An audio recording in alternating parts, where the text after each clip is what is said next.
Singular Wireless Race Talk poll. What are we going to talk about today? Well, after last weekend, Jeremy Mayfield, Tony Stewart, and Ryan Newman having their troubles at New Hampshire, can they come back and win the title? What do you think?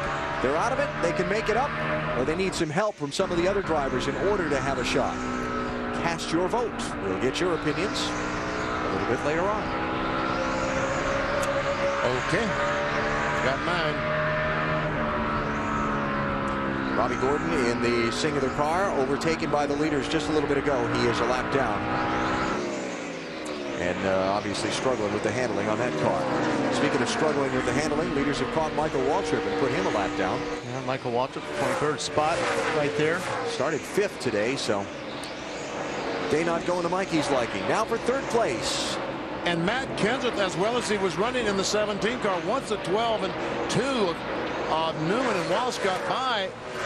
Looks like he's starting to slow down. I don't know if he has a problem or... Matt, what's going on with the 17? He told Robbie Reiser the car is really awesome, but only for about 10 laps. Then it goes way too tight. Robbie's already thinking about a track bar adjustment on their next stop. Okay, I hope he's got one left. A track bar adjustment I'm talking about. So Kenseth falls back to 4th place after leading 58 of the opening 107 laps of this race. Again, Matt just talked about making a track bar adjustment, and that is a favorite adjustment of these crew chiefs on driver. Let's go inside our Home Depot virtual garage and show you what we're talking about. Track bars in the rear of the car. It's what keeps the body centered on the tires. And there we see the bolt that goes right. That will go down with the bolt. You turn it to the left. That will loosen the car up. As you go down, it tightens it up. We'll turn the bolt to the right. We see it goes down. That's making the car tighter off the corner. Reverse of that is loose. But the way they're setting up these cars now, the mount on the right side of the frame rail doesn't have any adjustment left. Most of these cars are all the way down as far as it'll go. Yep. 41, we're having trouble. Casey Mears on the apron of the racetrack. Oh, that's tough. He was running in 8th place at the time. Matt? He came on the radio and said, I think I have a right front tire going down. He's on his way down pit road. Jimmy Ellis and the guys waiting to see. You can definitely see that tire is down on the right front. Jimmy Ellis showed me they had so much confidence coming into this event. They were finally back on some racetracks where Casey runs well. Tracks that are a mile or bigger. Really any track. Uh-oh. Now they've got issues on the road here. They're losing a lot of time now, guys. Yeah, I thought he was going after 2 tires, put it in gear, and I went, no, wait, we're going to change the ball and put fuel in it. I think that was the last second call there because the guy, the front tire changer, ran around the car and stepped back from it and then jumped in and started popping those lugs off the left front. So from 8th place, Casey Mears falls back to at least 32nd after the flat right front. Ryan Newman, the leader. You're watching NASCAR on TNT. Back at Dover, they are towing Matt Kenseth's car back towards the Nextel Cup garage inside turns 1 and 2 from where it wrecked at the exit of turn 4 coming onto pit road. As he sat in his car before climbing out, this radio transmission from Matt Kenseth to his team. I just wrecked again in the pits, Robbie, real bad as junk. I'm sorry. I don't know what happened to the right front. The thing just one stopped it in and turned around. Sorry, guys, just blew the whole thing.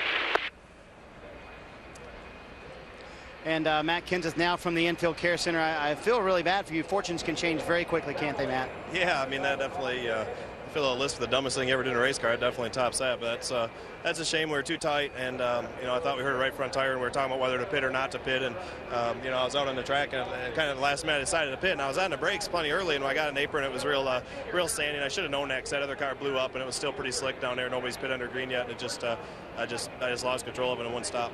He said on the radio, I just lost the whole thing. In terms of the championship perspective, you do have 8 races to recover, Matt. I was thinking about the race. I mean, we had a good enough car to win the race. We just got too tight that run. We were just waiting to pit, and you know, I was more worried about today than I am tomorrow. We talked about it in Countdown Discover Card Countdown to Green. This is such a hard pit road to get into. Matt Kenseth making a mistake today. Yes, it is. I mean, when you go from 135 to 35 and try to lose 100 miles per hour, but every foot that you slow down is time that you're losing. But another problem is, though, you know, even at that, when you come down and you think you have it under control, you hit that apron, you have all that garbage on the apron.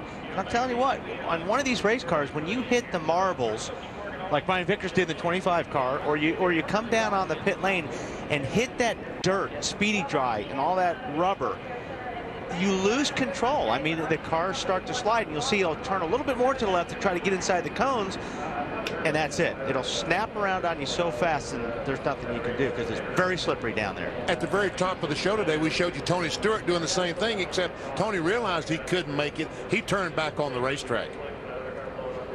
Now, the red flag is out because they have to replace that tire barrier. It's there for a reason, to protect the crews in those first few pits on the pit lane while they're out making stops and cars are coming by under green flag conditions. So the repair is underway, and we'll be back to Dover. The red flag has been withdrawn here at Dover, Delaware, and the NASCAR Nextel Cup Series cars back under the caution flag. They'll be coming to a pit road open signal now. Jimmy Johnson's team, after just getting showered by the water from that barrier and Matt Kenseth's crash, has to shake it off and go to work as their car has that very first stall at the turn 4 end of pit road. Stops at lap 124. Marty, you're up. Yeah, Chad Canal says it's still his favorite pit stall. Maybe it should come with Raincoat's car. Too tight for Jimmy Johnson. Half round up on the track bar, round of wedge in the right rear. They were considering pulling a spring rubber from the left rear. They will not do that. 4 tires. Bill? Rusty Wallace in the 2 car and his teammate Ryan Newman in the 12 on pit road. First for the 2, a half pound down on the left side and a half pound up on the right rear. As for Ryan Newman, the car is getting a little tighter as they go along. Half round out of the left rear. Waiting on the left side tires, we got a day. Jeremy said the chassis is fine, just a small adjustment to keep up with the track. Lots of adjustment on these 4 tires to try to fix the problem with the right rear, and now the left rear slow getting off pit road, guys. Matt?